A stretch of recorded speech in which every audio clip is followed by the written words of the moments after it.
Hello everyone, and welcome to Linda Sue Plants for You. I hope you're all having a great weekend so far. This is early on Saturday afternoon.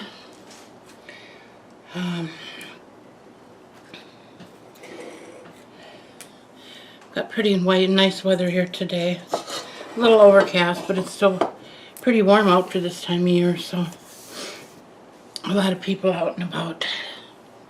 Okay, so today I'm going to just bring you an update here and do what I said I was going to do the other day with my Lucerna.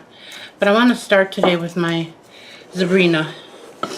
And that, as you guys will hopefully remember, is my husband's plant. I've been trying to get this fuller in the pot for a long time, and I just don't seem to have any luck with my propagating. Now, I've had this plant in the past, and I had no problem getting it full in the pot, but for some reason, I'm really struggling with it this time. I don't know if it's, I don't know what it is, to be honest with you. I don't think anything much has changed, but you don't know. So, I did a video on the initial part of this propagation, wherein I cut off the tall part of the stem. It was pretty tall, and I rooted that. I rooted it in the soil, and I have rooted these both in water and soil, both with great success. But the last two times I put it in soil, it just didn't want to take. So this time I'm going to put it in water. Now I'm not going to do it yet. I want to wait until I get a good long stalk on here, but I did want to show you, and hopefully you can see this. There is new growth coming where I cut it off. And there's also a little tiny piece at the bottom of that new growth. There were two leaves on it that had fallen off, and I just stuck them in the soil to see what they would do. And so far they're still green. They haven't died, so I'm hoping that they're rooting, but they're so tiny, I won't be surprised if they end up rotting off. So I've been watering this very, very carefully, and just going to wait and see what happens. And in that video, so the last cutting, I rooted in this pot, and I waited too long to take it out. What I should have done is, after about 3 days of, these plants will typically wilt before they will perk up again, as many cuttings will, like the coleus and a lot of plants, when you first start rooting them, oftentimes they will droop and look like they're dying, and it takes a few days, sometimes up to a week or so, before they perk it back up. Well, I waited too long on this one. It never did perk back up. I told myself if it didn't perk up within 3-4 days, I was going to make a fresh cut and stick it in water, but time got away from me. That didn't happen, and by the time I put it in water, it was too late. So it did end up turning to mush on me, but we still have some left here, so I'm going to keep working on this until I master this. One of these days I'm going to bring you a video, and this is going to be a big, beautiful zebra plant. Now this one, these two leaves that I cut off when I did the propagation, I decided to try and perlite, because that's how we used to propagate years ago. We used perlite and vermiculite those were our choices. Those were our go-to products for propagating, especially for begonias. I remember the Iron Cross Begonia. We used to take one leaf and cut that into like 10 pieces and just stick it in the vermiculite, and we'd grow a new plant. Very, very easy to propagate. But I'm going to try on camera here. Hopefully you can see this without me having to move the camera again. Where are you guys? There. This little pot, my granddaughter went dumpster diving. She was, I think, 8 years old at the time, and she saw it. She was going for a walk with her mama, and her mama actually called me and said, "You're turning your granddaughter into a dumpster diver," and we laughed about it. But anyway, since she put her name on it and painted it and made it so nice. So thank you, Naraya, for the pot. I'm using it. Now I'm going to test this today I'm just going to tug on it a little bit, and I'll see if I can hold this still. And see if I get any resistance. No. A little bit on that one, it feels like. I don't know if I want to pull these out yet. Well, maybe I will.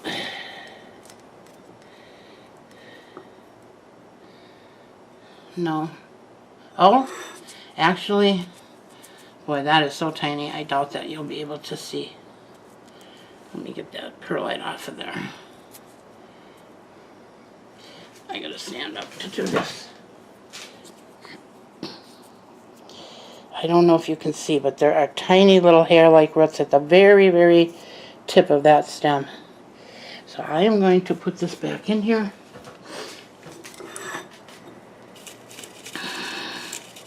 Oh, and good thing I checked it because it's getting dried out. That's one thing you don't want to do when you're rooting something, is allow it to dry out.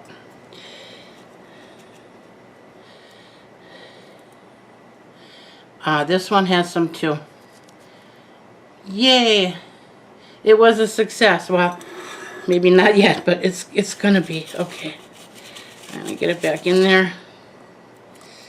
And like I said, I just got the very tips in there.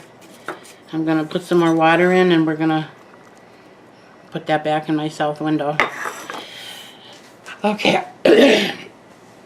I gotta move along here because my grandson is here, and my husband has decided to take him to the park for a little while to run off some of his nervous energy. And I was going to take a nap, but I decided to do a video instead.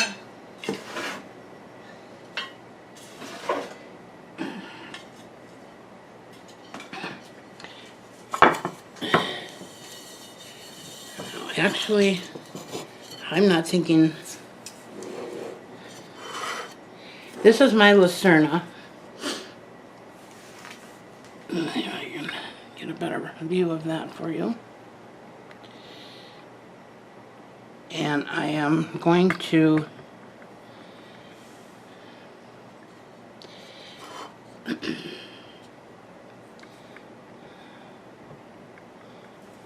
I want to put this one in a bigger pot, and then I want to add the cutting that I got from my friend Suzette. So that is my plan. I have her in water. She's got a good roots on her. Suzette rooted her before she sent her. And like I said in the opening, in the unboxing, this leaf is not doing very well. She's pretty well done, but oh yeah, and I think she's starting to, no, she's not falling off yet. I'm just gonna leave her and see what she does for now. But I want to get her along with these back in a bigger pot. And now that I'm looking at this, I think I need an even bigger pot, and I happen to have one. No, is that the bigger one? Well,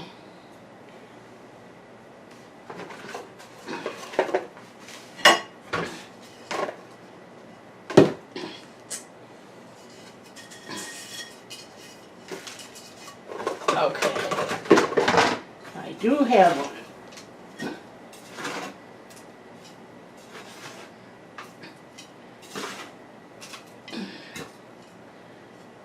Now,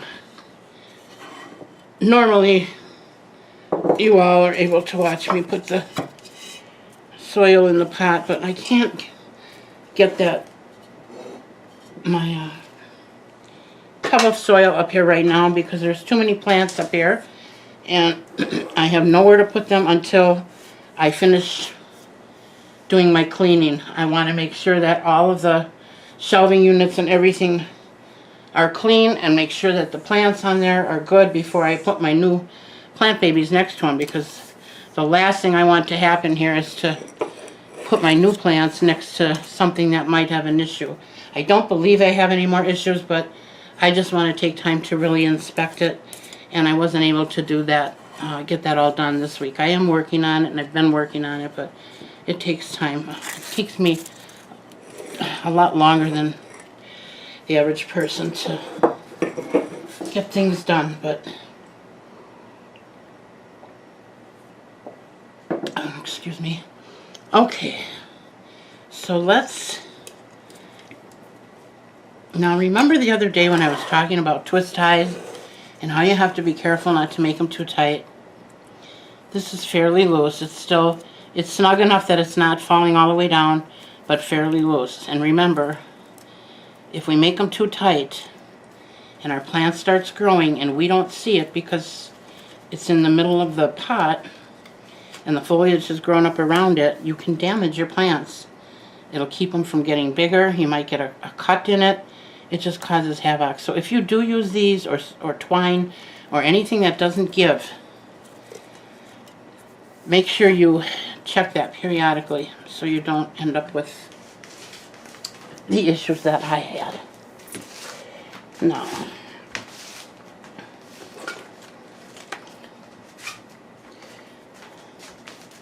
and my little handy dandy spatula. Well, I think there's a different name for it, but that's what I call it. I think people used to use these for smoothing out frosting on the tops of pies and cakes. And I'm not a big baker, so I've had this since I was 18, 19 years old.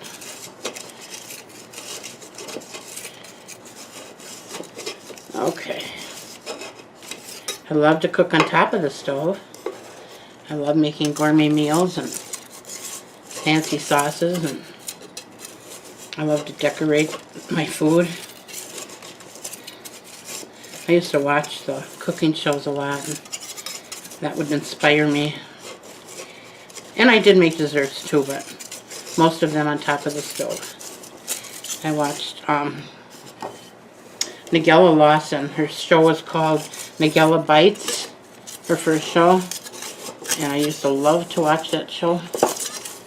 She'd make the most awesome food. She put things together I would have never thought to put together. But we all loved it. My husband loved it. I loved making it. I'm not able to do that anymore, at least not right now, but maybe someday again, I hope. One of the recipes, I may have told you guys about this before, but if I'm repeating myself, I'm sorry, but for those of you who haven't heard it, one of the desserts she made was a watermelon, fresh watermelon, and red onion, and a couple sprigs of parsley, and cut up black olives, and feta cheese. Now, I know before you go, ew, that was my reaction. When I heard the ingredients, I was like, none of that sounds like it goes together. But I learned from past recipes of her not to trust my judgment. When it comes to cooking and putting foods together, she is an expert. And apparently that runs in her family. Her mother, I think, and her grandmother both were involved in the cooking industry in one way or another, and they just came up with some really, really unique dishes, and that was one of them. And boy, oh boy, that was to die for, let me tell you. On a hot summer day, and you let it chill in the fridge for a couple hours, it's delicious. Absolutely delicious. Alright, I gotta get some of this dirt off of here. Oh boy. Come on now.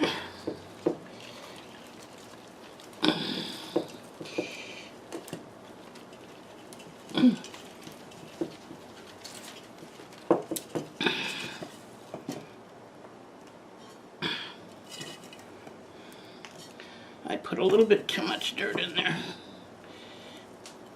Okay. Still a little high, but it's okay. It'll be okay. Okay. And we're going to put our new addition to the family. Where should I put her? Right there?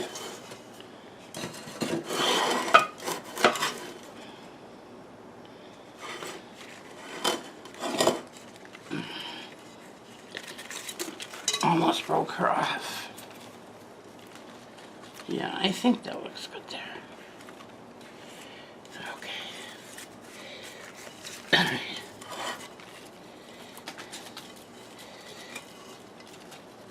Let's get her secured.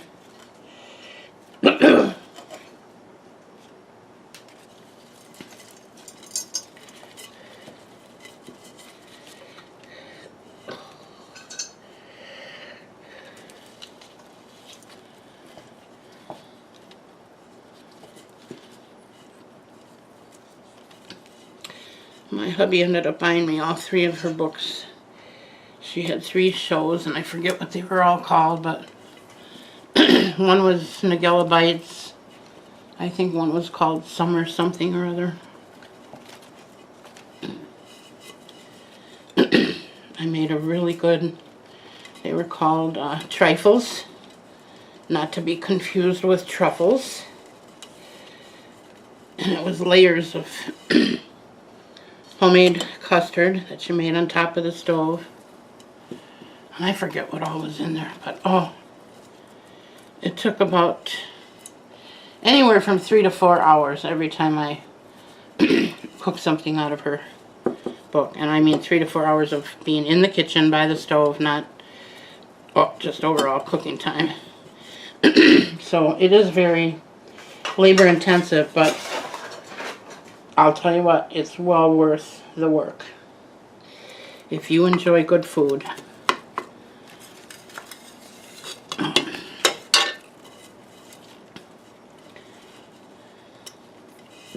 That was delicious. Okay.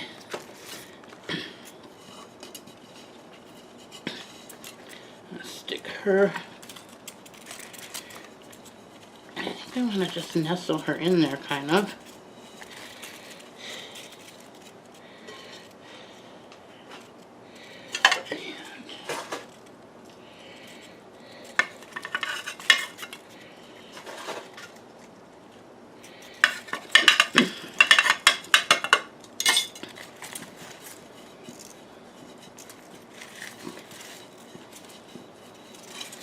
My grandson will be going home this afternoon.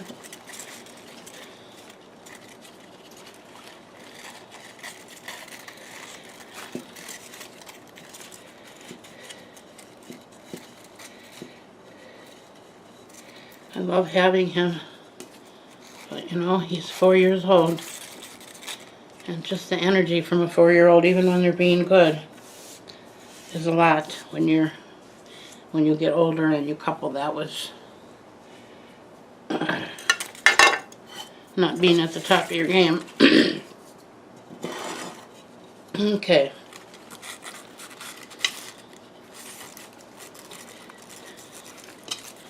And usually his grandpa's here to help me, to give me a break, but he had to work today. So that was a little challenging. Alright. I am going to use this tie because I do pay very close attention to these begonias. And they're right in front of me every day. So I know that that'll be okay. Oops, there's a little rip in that leaf. Well, okay.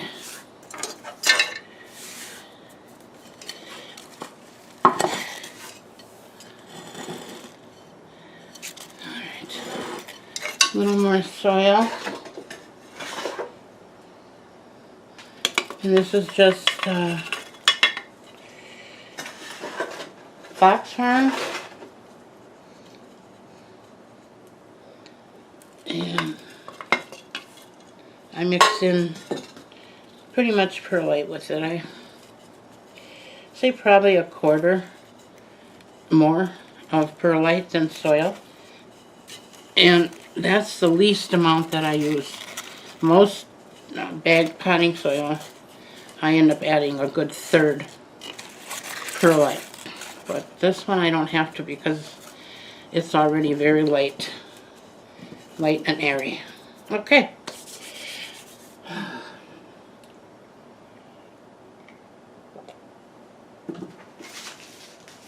Okay.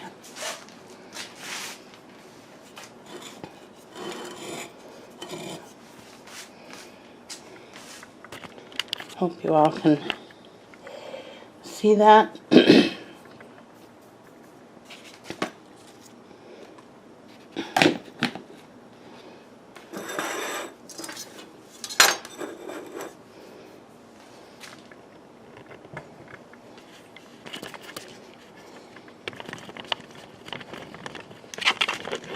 Sorry about the jerking. I wanted to take the camera out of the stand so you could see the whole plant.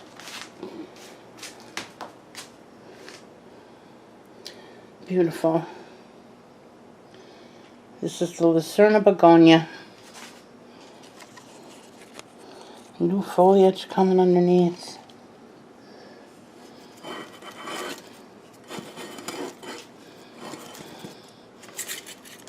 Look at the size of those leaves.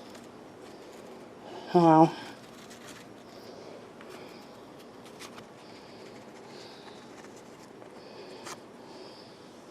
I think I'm going to have to secure that a little better before I put it on the table, but I just wanted you all to see it. And then I've got my little zebra. I'm going to put her back in the living room too. Okay, so that's it for another video. Hopefully I'll be back soon with some more interesting information for you all. In the meantime, I hope you have a great weekend. If I don't get to you before Monday or Tuesday, then have a happy day tomorrow. Bye now.